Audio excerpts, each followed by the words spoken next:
नमस्कार दोस्तों।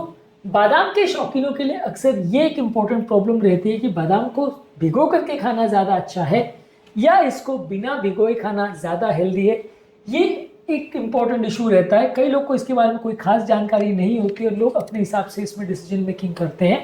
आज हम कुछ साइंटिफिक कारण बताएंगे जिसके हिसाब से आपको समझ में आएगा कि बादाम आपको कैसे खाना चाहिए और कौन सा खाना आपके लिए हेल्दी है और क्या ये हर व्यक्ति के लिए एप्लीकेबल है या नहीं, ये जानने का प्रयास करेंगे। टॉपिक पर जाने से पहले जो लोग हमारे चैनल पर नए हैं उन्हें रिक्वेस्ट करूंगा कि चैनल को सब्सक्राइब करें और यदि ये कंटेंट यूजफुल लगता है तो इसे अपने फ्रेंड्स फैमिली के साथ शेयर करें। ये किसी की ज़िंदगी बदलने के लिए उपयोगी भी हो सकता है। टॉपिक के दौरान कुछ इंटरेस्टिंग साइंटिफिक फैक्ट्स, कुछ प्रैक्टिकल यूटिलिटी की बातें, कुछ साइंटिफिक स्टडीज़, कुछ इंपॉर्टेंट इशूज़ भी आपको बताऊंगा, इसलिए बने रहिए हमारे साथ एंड तक। चलिए शुरू करते हैं हमारे साथ ये का सफर। आप बादाम को कितना खाना पसंद करते हैं, कैसे खाना पसंद करते हैं और कब पसंद करते हैं, कमेंट सेक्शन में लिखकर हमें बताएं। बेसिकली यदि बादाम को आप खाना पसंद करते हैं, चाहे आप उसको भिगो करके खाएं या कच्चा खाएं, दोनों ही केसेस में उसका न्यूट्रिशन काफ़ी अच्छा रहता है। लेकिन हाँ, न्यूट्रिएंट की अवेलेबिलिटी बॉडी में कितनी होगी, कितना पाचन होगा, कितना नहीं, वो फर्क पड़ सकता है। यदि आप बादाम को रात भर भिगो करके खाते हैं तो कंपेरेटिवली उसको कुक करना या डाइजेस्ट करना बॉडी के लिए ज़्यादा इजी हो जाता है। उसका सॉफ्टन होने से उसका न्यूट्रिशन ज़्यादा बॉडी के लिए एक्सेसिबल हो जाते हैं। बॉडी के लिए उसको डाइजेस्ट करना कंपेरेटिवली ज़्यादा इजी हो जाता है। यदि आपको डाइजेशन की प्रॉब्लम है तो वैसे केस में उसको सोक करना काफ़ी अच्छा हो सकता है। कई बार इस तरह के नट्स को भिगो करके खाने से उसमें एंजाइम इनहिबिटर्स जैसे टैनिन्स और फैटिक एसिड होते हैं, वो कंपेरेटिवली कम हो जाते हैं। ये बाकी मिनरल्स के अब्जॉर्प्शन को भी कम करते हैं। कई बार किसी व्यक्ति को अगर इंडाइजेशन का प्रॉब्लम है और बाकी मिनरल्स भी अगर लेता है बादाम के साथ, तो बाकी मिनरल्स जैसे आयरन और जिंक का अब्जॉर्प्शन भी ये फाइटिक एसिड और टैनिन से कम हो सकता है। तो उसको भी यदि आप बादाम को भिगोते हैं तो कम किया जा सकता है। तो यानी बाकी मिनरल्स की बायोअवेलेबिलिटी भी कुछ हद तक इंप्रूव हो जाती है। ज़्यादातर इसका विटामिन कंटेंट जो है वो भिगोने से इंटैक्ट रहता है, उसमें कोई फर्क नहीं पड़ता। यानी विटामिन ई और बी कॉम्प्लेक्स जो बादाम में होता है वो चाहे भिगो करके खाओ या कच्चे खाओ, ज़्यादातर फर्क नहीं पड़ता है। Basically journal of food science and technology बताया था कि विटामिन लॉस 12 घंटे भिगोने में कोई खास नहीं देखने को मिलता है।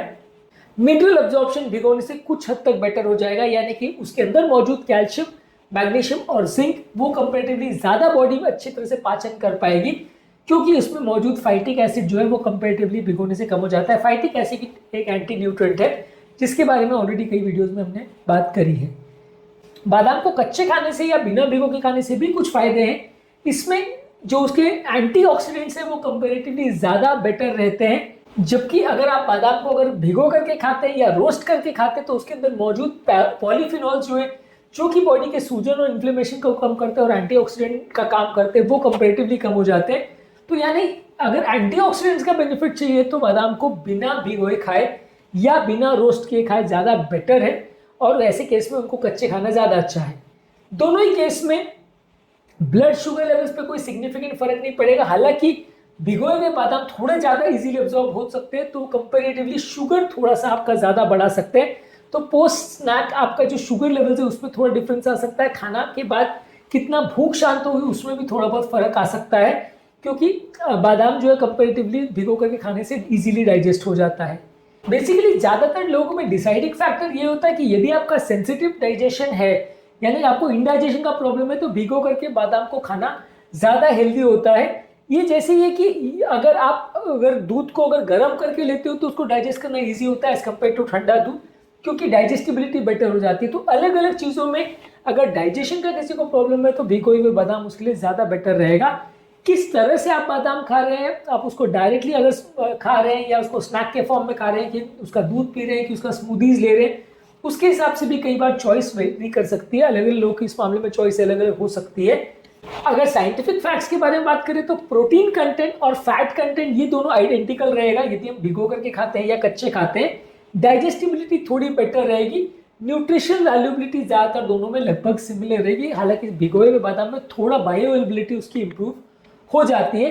तो फाइनल डिसीजन लोगों की डाइजेशन पर डिपेंड करता है और पेशेंट को क्या पसंद है या व्यक्ति किस तरह से उसको पसंद करता है उस पर काफ़ी हद तक डिपेंड करता है। अगर किसी व्यक्ति को डाइजेशन की प्रॉब्लम नहीं है और उसका डाइजेशन अच्छा है तो उसके लिए कंपल्सरी नहीं है कि वह बादाम को हमेशा भिगो करके खाए। किस तरह से आपको पसंद है उस पर डिपेंड करता है। कुछ और एस्पेक्ट्स भी इसके जिसके बारे में भी ध्यान देना जरूरी है।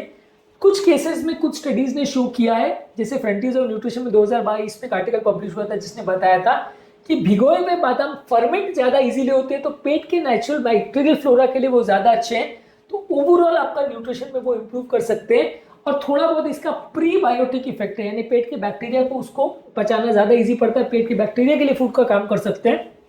तो उनके हिसाब से सोक किए हुए बादाम जो है एक प्रीबायोटिक का काम कर सकते हैं, वहां पे थोड़ा आपको बेनिफिट उसका देखने को मिल सकता है। इसके अलावा सोक किए हुए बादाम जो है उसमें थोड़ा सा पानी का कंटेंट ज्यादा होता है, तो उम्र दराज लोगों के लिए ये एक अच्छा ऑप्शन हो सकता है, क्योंकि उम्र दराज लोगों को कई बार इसको चबाना और पचाना ज्यादा मुश्किल पड़ता है। तो उम्र दराज लोग या सर्जरी जिनकी रिसेंटली हुई हो उनके लिए भी भिगोए हुए बादाम कंपेरेटिवली ज्यादा अच्छा ऑप्शन माना जा सकता है। किसी किसी व्यक्ति को अलग अलग केस में टेस्ट में फर्क हो सकता है, कोई व्यक्ति को कच्चे पसंद है, कोई व्यक्ति को भिगो के पसंद है, तो वो अलग अलग व्यक्तियों में अलग अलग चॉइस हो सकती है। कच्चे बादाम की स्टोरेज कैपेसिटी कंपैरेटिवली बेटर होती है, भिगोए हुए बादाम आपको तुरंत खाने पड़ते हैं, मैक्सिमम 12 से 24 घंटे उसको रख सकते हो, तो शेल्फ लाइफ कंपैरेटिवली कम होती है। तो ये भी एक इंपॉर्टेंट डिसाइडिंग फैक्टर हो सकता है कि कच्चे बादाम को उस हालत में आप किसी भी टाइम पर किसी भी तरह से खा सकते हैं, उसको कहीं पे भी ले जा सकते हैं, कन्वीनियंस है। भिगोए हुए बादाम के लिए आपकी कंपल्जन हो जाती है कि आपको घर पे उसको खाना पड़ेगा, आप उसको कहीं ज्यादा ले जा नहीं सकते, स्नैक की तरह ज्यादा यूज नहीं कर सकते, आपने रात को भिगाया तो सुबह ही खाना पड़ेगा, तो कन्वीनियंस फैक्टर के हिसाब से भी ये कच्चे बादाम थोड़े बेटर रहते हैं। तो अलग अलग केस में अलग अलग कंसिडरेशंस इंपॉर्टेंट हो सकते हैं। स्किन की और ब्रेन की बेनिफिट की बात करें तो बादाम के अंदर कुछ इसेंशियल ऑयल्स होते हैं जो ज्यादा अच्छी तरह से रिलीज होते हैं यदि हम बादाम को भिगो करके खाते हैं, तो स्किन की हेल्थ के लिए भिगोए हुए बादाम ज्यादा अच्छे होते हैं। न्यूट्रिफिक वैल्यू, कैलोरीज, फैट और प्रोटीन्स में बहुत ज्यादा फर्क नहीं पड़ता। कोलेस्ट्रॉल लेवल और हार्ट की हेल्थ से दोनों में ज्यादा फर्क नहीं पड़ता कि आप उसको भिगो करके खाएं या कच्चे खाएं। इस मामले में हमारा फाइनल वर्डिक्ट ये है कि ज्यादातर लोगों के लिए भिगो करके खाना ज्यादा अच्छा है, खासकर इनको अब्जॉर्प्शन का, डाइजेशन का और एनर्जी लेवल्स का प्रॉब्लम है उनके लिए ज्यादा अच्छा है। कच्चे बादाम को डाइजेस्ट करना मुश्किल है, हालांकि कैरी करना और कंफर्ट के हिसाब से ज्यादा अच्छा, और एंटीऑक्सीडेंट्स थोड़े इसमें ज्यादा अच्छे मिलेंगे। पर प्रैक्टिकल इस मामले में यूटिलिटी की बात यह है कि ज्यादातर 80-90% लोग के लिए बादाम को भिगो करके खाना ज्यादा अच्छा है। मिनरल और न्यूट्रिशन की अवेलेबिलिटी भी कंपैरेटिवली अच्छी हो जाती है।